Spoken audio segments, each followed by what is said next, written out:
Hi guys, it's Crystal with Design Bundles. Today I'm going to show you guys how you can sublimate and personalize your very own buttons. So let's go ahead and get started. Let's start off in Creative Studio for Sawgrass. So what I'm going to go ahead and do is just bring in an 8.5 by 11 blank canvas, and then I'm going to go ahead and go to Elements, and then I want to go to Shapes and search circle. So what I want to do is just have a basic shape because I'm using circle buttons, and that way I can design right inside of those circles. So I'm going to be creating 3 buttons today, so I'll be duplicating this 3 times.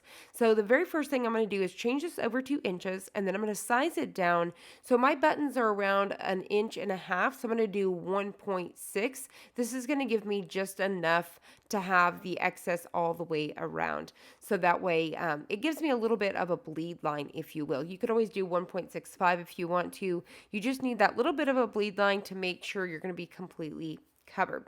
All right, so what I want to go ahead and do is hit duplicate, and we're going to do that 3 times. What I want to do here is create a variety of colors. So they're all going to be the same design, but different colors. So the first thing I'm going to do is go to fill color. I'm going to choose my color, and then I can use the bar on the right to stick within that same field but a different color, so that if you want a dark deep color or a pale color, it would just stick within that same range. So I'm going to do a variety here just to kind of show you how you can just change these up and stay within that same field. So I'm just figuring out which colors I kind of want to stick with right now. Once I'm decided, I'll go to galleries and choose my uploaded design. So there's this really nice nurse design here. These will be great to pass out. So for example, we visit Children's quite often, and you could pass these out to the nurses to hang on their lanyards. Once I have my design sized down where I want it, I'll go ahead and hit duplicate. That way they stay within that same size, and I'll just center each one of these. So I'm going to go ahead and duplicate it one more time and line it right up. Now you can completely fill a page with these and have an entire sheet of these at one time, so you already have them on hand, but I'm just going to show you 3 today. All right, so we are ready to send this over to the printer. We're going to choose our proper printer. We're going to choose our tray and our paper size. I'm using US letter, and then I've got it set to metal. I have it set on vivid, and then I'm going to go ahead and hit print. So once we get to the Sawgrass Print Manager, from here, I'm just going to double check that everything's correct. You can see everything's mirrored. Everything is good to go. So once again, I'll double check my layout. I'll double check my jobs. Now, one thing I want to point out here is it's set to go to the center, and I don't want to waste all this excess paper. So I'm going to remove that, but you're going to notice it's going to want to chop off the top. So if you use spacing, you can bring it back down from the top. So I like to do this so I don't waste my paper, and I can use custom sizes later and reuse it. So here are the buttons I'm using today. They are nice. They're metal. It comes with this little separate metal piece so we can sublimate on this, and then it has the adhesive already attached to the pen, so that way we can just stick these right on. So they come individual in these bags to protect them, so that way they don't get scratched up. So we're going to go ahead and remove this, and it looks just like so. Now each one of these come with a plastic coating. You want to make sure you remove those before you press them.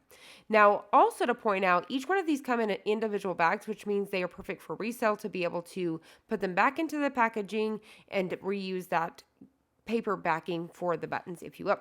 So a few things that I'm using is my Cricut Easy Press. I have it set at 400 degrees for 60 seconds.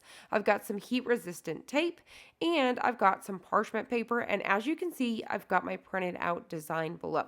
So I'm going to go ahead and open all of these up so they are ready to go, and we're going to start to peel off that plastic.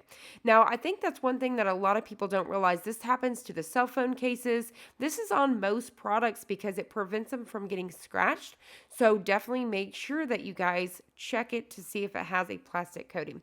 So I'm going to go ahead and line up my Cricut Easy Press pad. Since I'm using that, you could definitely press these with the heat press, but I'm using my Cricut today to show you that you guys can do this as crafters. You can use your Easy Press. You can definitely use your 6x7 if you wanted to. This is just what I pulled out today. So once you pull that plastic off, all you need to do is flip it with the white side down on your design. We're going to center it, and then we're going to place our tape.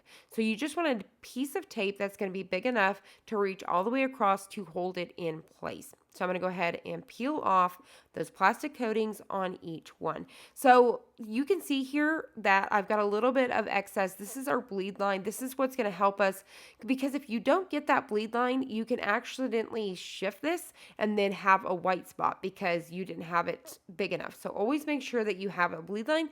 A lot of times you want to have a quarter of a bleed line, but just having that 0.6 instead of 1.5, I did 1.6. It's perfect.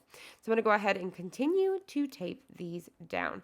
So all we need to do is flip this upside down. We are going to press it in the opposite direction, just like so. We're going to cover it with another parchment paper. So one on the bottom, one on the top to protect our mat as well as our easy press. So I'm going to go ahead and press this 400 degrees for 60 seconds. I'm giving it nice, even pressure. So I'm pushing down, not super hard, but giving it some pressure and nice and even. So I'm going to go ahead and remove this, remove our butcher paper, parchment paper. You could use scrap paper, copy paper if you wanted to.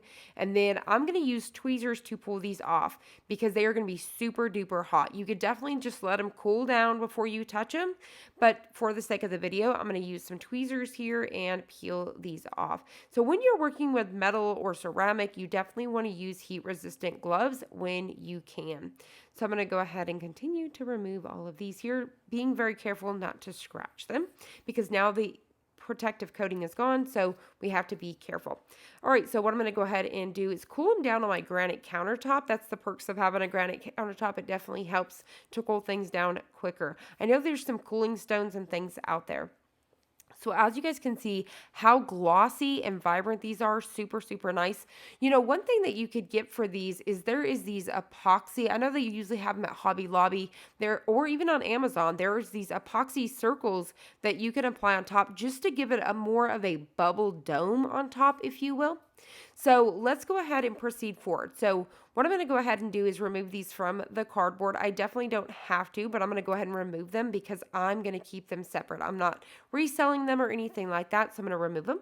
So I'm going to go ahead and remove this piece of protective coating here. This is just protecting our adhesive strip. I'm trying to keep my fingers off of them because you don't want to get those oils because it will mess up your adhesive. At this point, I'm going to go ahead and press nice and firmly to get this to adhere to the adhesive, and I'm going to let it set for about 48 to 72 hours so they can cure. Now, another thing that you can do besides those little epoxy circles, which is usually in the jewelry section, you can add some epoxy to them. So you can add some clear epoxy to the top and let that cure as well. You definitely don't have to at all. It's just if you like that little bit of a bubble dome, you want more of a 3D effect, that's just an option. And I'll definitely do a video on that later so you guys can see what I'm talking about. You can do photos with these so that way you can put your kid's face, or maybe, at the office, everybody has their faces on them, or nurses. I know something at our children's hospital, they did these with the faces because they had to have the masks on during the pandemic. So that way the kids could still see what their faces looked like, which I thought that was super cool. Because with these buttons, you can get them in 3 inches. You can get them in 1 inch. There's tons of different sizes on the market. So I hope you guys enjoyed this. I hope you guys found it helpful. If you did, please hit the like button down below and subscribe. And I'll see you guys on the next one.